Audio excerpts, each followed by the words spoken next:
Hello and welcome back to Haunted Man Cave, the series where I tell you some of the most haunted places in the world. The Tampa St. Pete area is widely known for having a lot of history, beautiful beaches, and quite terrifying haunted places, which is why I'm going to tell you some of the most haunted places in the Tampa St. Pete area, starting with number 5, the Tampa Theatre.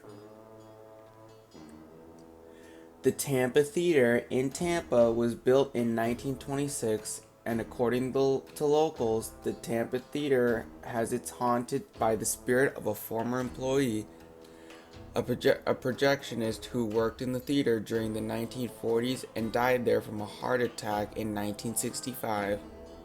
Staff have reported hearing his footsteps on the stairs and the somewhat stereotypical spooky sound of chains rattling. He has also been known to play pranks on the current staff, including stealing items and hiding them in someplace else.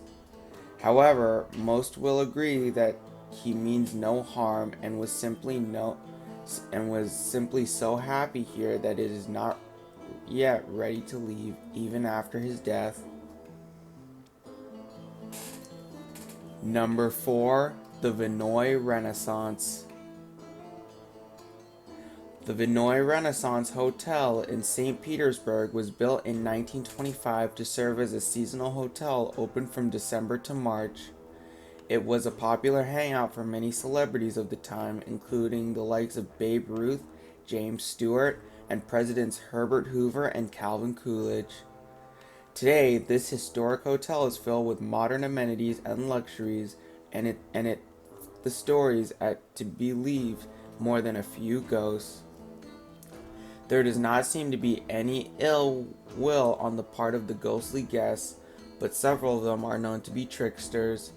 Some of the most commonly reported unexplained occurrences include lights flickering on and off, toilets flushing on their own, and phantom footsteps. Guests have also reported seeing a semi-transparent man and even feeling like they are being held down on the bed as they sleep. Staff say that the old wing of the hotel is by far the most haunted area of the building, and that it is where most of the paranormal events take place. Number 3, the Sunshine Skyway Bridge. The Sunshine Skyway Bridge is a 5.5-mile bridge that connects St. Petersburg and Terracea. Many things have happened to the bridge over the years. The previous bridge was hit by a freighter in 1980, collapsing part of it and taking several cars and a Greyhound bus into the bay. 35 people plunged to their deaths. Only one man survived. The ghost bus is seen by folks visiting the fishing pier, which is part of the old bridge. Many said they feel an actual breeze and even catch a whiff of the gasoline from the moving bus. Late at night, motorists have slowed down and some have even stopped to help what it appears to be a woman standing alone on the bridge.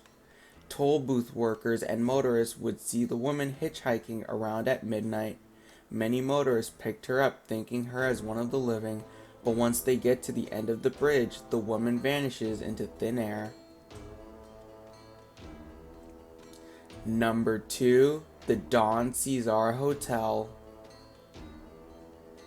The Don Cesar Hotel, also known as the Pink Palace, opened in St. Pete's Beach in 1926. During World War II, the hotel operated as a veterans hospital. Guests to the hotel report feeling extremely uneasiness in the hallways, things moving on their own, and seeing the full-bodied apparitions of soldiers. The original owner, Thomas Rowe, built the hotel for a woman he never ended up with, and his ghost is inside it on the beach, wearing his best suit while holding a drink and smoking a cigar. Number 1, the Cuban Club.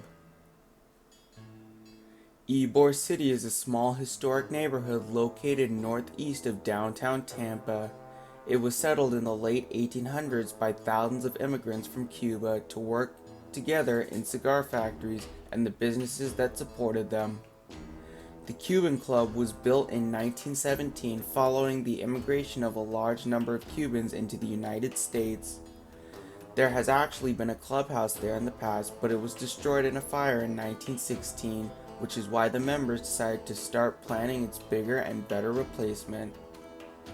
The new building, which can be seen today as a neoclassical design, and when it first opened, it featured a pharmacy, a ballroom, cantina, library, a two-story theater, a gymnasium, bowling alley, and a swimming pool.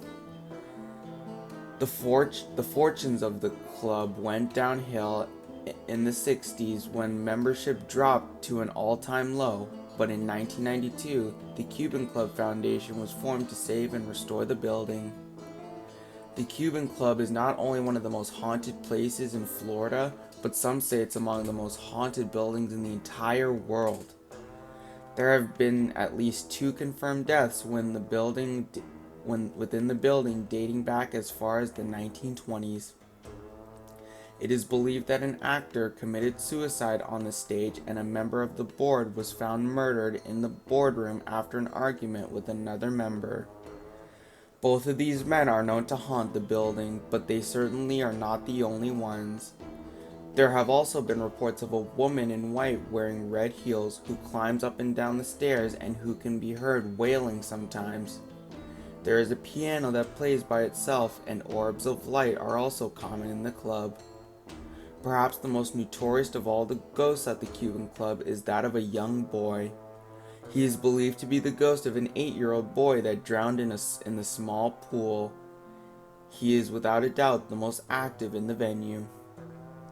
With the amount of hauntings that have occurred at the Cuban Club and the history to back it, it is no wonder why I chose it as my #1 most haunted place in the Tampa St. Petersburg area.